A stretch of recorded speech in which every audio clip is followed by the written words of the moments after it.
Good evening. Hello. Welcome to Alverno College. I hope you're enjoying yourself so far.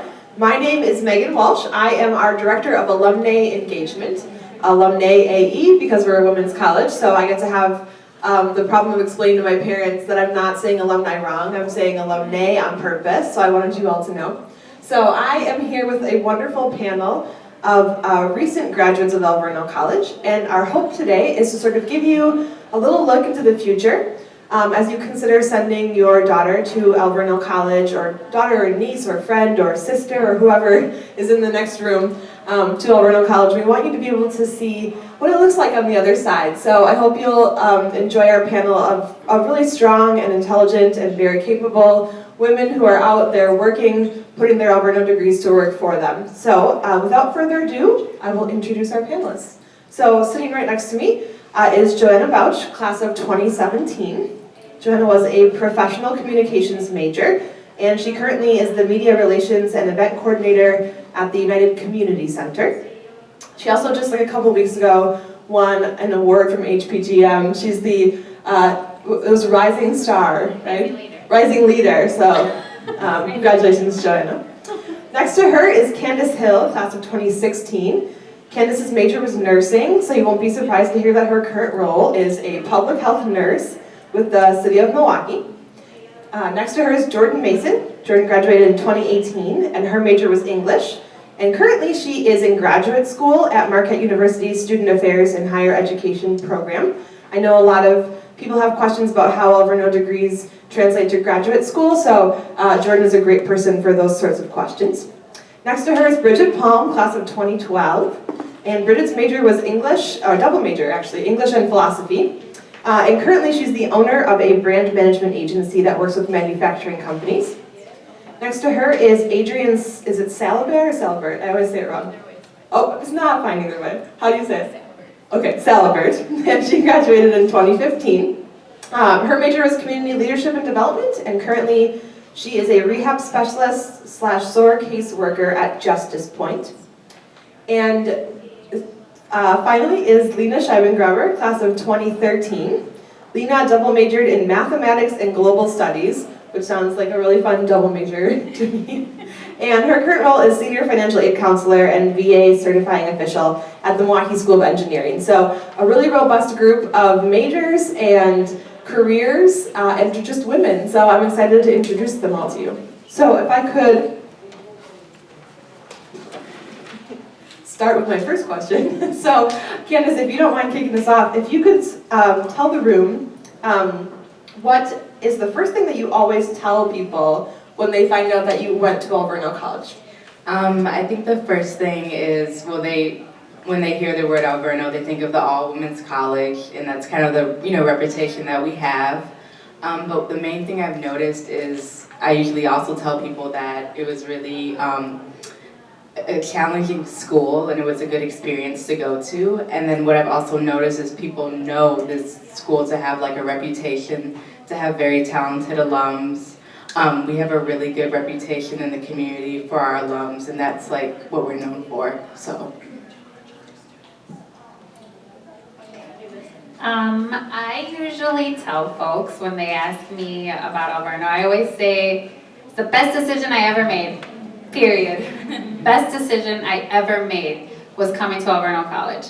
I was an older student. I came to school I came to Alverno when I was 26. Got my degree right before I turned 30, which was my goal to get it before I turned 30. And I just tell folks that I met a lot of amazing women here. I met a lot of what I consider to be my lifelong friends. And I made a lot of connections within the Milwaukee community to help myself advance when I left Alverno.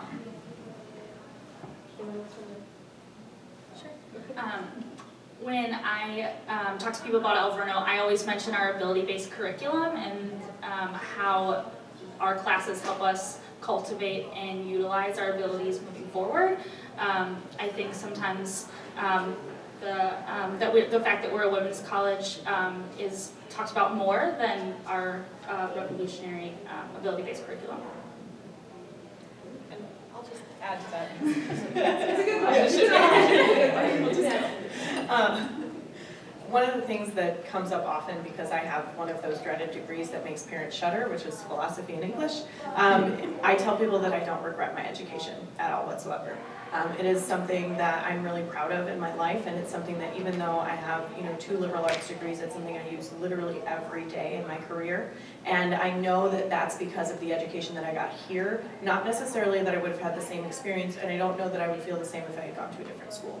So I think that would be the first thing I say, is especially in today's day and age when there's so much talk about student debt and things like that. I think it's important that you know that there are people out there who don't have those regrets. So I always tell people that I loved it here. I mean, I can also agree, like, this was the best decision I ever made. I started at a 4-year public university, and then I went to MATC for a little bit, and then came here, and this was the best experience overall. Like, I really truly felt like I connected with the school, and that was huge. Instead of feeling like you're just kind of floating through, like you don't really fit in, like you're just going to classes and leaving. That was not how this felt. This felt totally different and like a true connection. I like going at the end because I just get to say like ditto, ditto, ditto. No, I love Alverno. I always start with that, but I think the community that you build here and within faculty, staff, and of course the student body is just so incredibly different than it is at other universities. So I work at a different school, so I see it every day, right? With students getting engaged and connected to their campus and the campus community. And at Alverno, they really do teach you to go out and make a difference. And I know you may hear that all over the place, and every school wants their students to make a difference. But Alverno actually puts your student to the test in doing that. So they make sure that your student is engaged in the community, going out and making a difference, getting that real world experience. So I think for me, it's really the challenge that Alverno puts students through to get engaged and make a difference in the community. Can you all hear me if I just speak a little loud? I don't have to. Okay, good, great. First of all, there's 6 people up here, and I know that you made a joke about saying ditto, but I feel like there's 6 different, really great responses to what you did that you tell us about Alverno. So my next question is specifically about one of those things, the women's college. So I'm wondering what you would say to a young woman or to her parents who are concerned about a women's college. What does that mean to be at a women's college, and what has it meant for you since graduating? So maybe since you have the microphone, if you don't mind starting. Sure, I don't get to say ditto this time. So I actually, it's bad on me, but real life talk, I did not know Alverno was an all-women's college before I started here. I showed up during orientation, and they're like, oh, by the way, and I was like, what the heck am I doing here? And it was absolutely amazing. So, you hear a lot about just all women's colleges, and I think there tends to be, just in life, some weird competitions and weird things between women working together out in life, whether it's in the workforce or not. And Alverno really challenges that, and especially, I would say from my perspective, coming in and not understanding that this was a women's college, when I first got here, it totally changed my perspective on working with women and women in my life. So both my family and friends, and then of course now in the workplace. And after graduating, I have found myself not only just being a cheerleader for other women, because it's so incredibly important, because if we aren't doing it, then really there's not a whole lot of people who are. But I found so many connections with other women across the state as well. I just recently, last year went through a political training program just for women in Wisconsin, and that was just, I don't think I would have done that if it hadn't been for Alverno to teach me that it's okay to be, one, proud to be a woman and have my experiences and my educational background and all of that, but also to be able to support other women. I don't actually know if I answered the question. I know a common fear that people have is that if they go to Alverno, they won't know how to work with men or communicate with men. And I just want to say that's really a myth, because you spend most of your life learning how to communicate and navigate in, a male-dominated society. And going to Alverno does not diminish anything that you've learned. If anything, you learn how to represent and communicate yourself as a woman in the workspace and navigate the world. So I think that's just like a myth that a lot of people tend to have. So if any of you have daughters or nieces or someone that you're here for who's like, oh, I don't hang out with girls, that was totally me. And growing up, I had mostly male friends, and I was honestly nervous about coming to an all-women's college, but I fell in love with the curriculum and was like, I think this is the best choice for me, and I surprised myself, and being here surprised me. Because I realized that a lot of those challenges were things that I was holding that I wasn't even aware of. And I found that I was able to build better, stronger relationships that have lasted me the last, most of my life since I've been at Alverno. And I think that now, as a result of being here, I can build better and stronger relationships, and I let go a lot of that. And I've had a lot of recent conversations with younger women in my life in the last couple of years about what it means to be a woman. And I realized one of the things that I'm really grateful for is that being here in the presence of other women gave me a framework just by socialization to navigate how to be a woman in today's world. And I think it's not, we're not doing ourselves a service if we don't let our younger women think about what that, or any women think about what that means in light of the world that we're living in today. So it was an unexpected gift that I wasn't even aware of until the last 2 years of my life. How grateful I am that being around other women helped me understand my role as a woman in society. Awesome. Does anyone else want to say anything? No? Okay, good. Okay, so you mentioned the ability-based curriculum, so you're the best person to have the microphone. So I'm wondering if you could talk, any of you, and all of you, but maybe we'll start with Jordan, about how you see yourself using the 8 abilities in your current profession and personal life. And maybe before you answer, if you could just remind us again of what it is you're doing. Because I know I only said it once, and people maybe didn't memorize it like I did. So I work in higher education. I'm a graduate student at Marquette University, and I'll be graduating in a year, and I will be working in student affairs. So a lot of my interaction is with students, advising. I also do some recruiting as well, and I think I had to pick like just a couple abilities. I think social interaction is one of the chief ones. I think it's a little obvious, but I think with navigating some of the nuances of social interaction include like interpreting body language, interpreting comfortability in the space, navigating your positionality and your privilege in the space, and I think being able to be cognizant of those when interacting with students has been really helpful for me. I also think the valuing ability as well, recognizing what I bring as far as my values and ethics and beliefs go, so that I can be most effective when working with students, have been really helpful for me.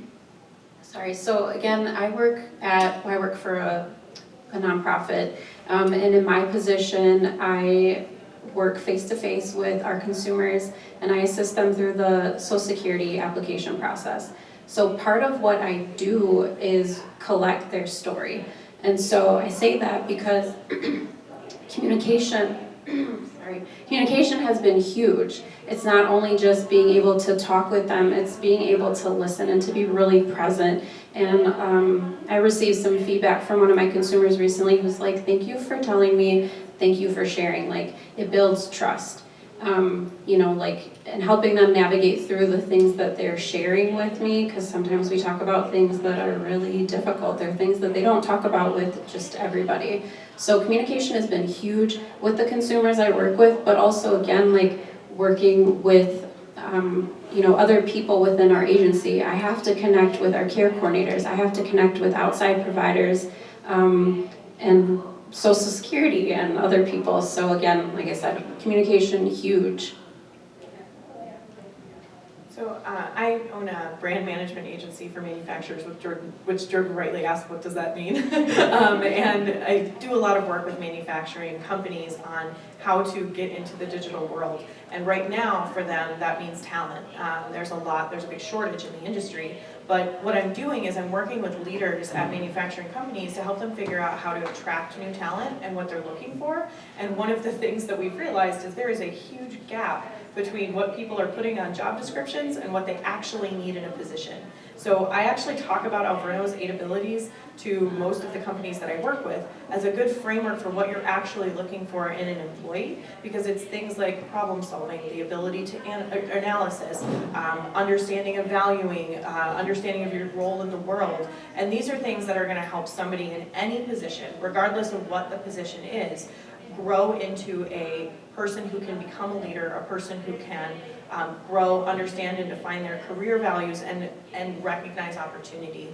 And those are the skill sets and things that I talk to manufacturers about, which is probably why they end up looking at Alverno resumes more than others. But those are... That's okay with us too. Yeah, I figured. But those are the types of skill sets that I came away from school with that I feel like weren't just getting a grade on a test. I came away understanding where I feel like I fit. I came away understanding how to advocate for myself. And also, I think one of the, I don't know if it's in the abilities, but one of the things that I came away with was the ability to take feedback, which is really crucial and not taught elsewhere. So, and it's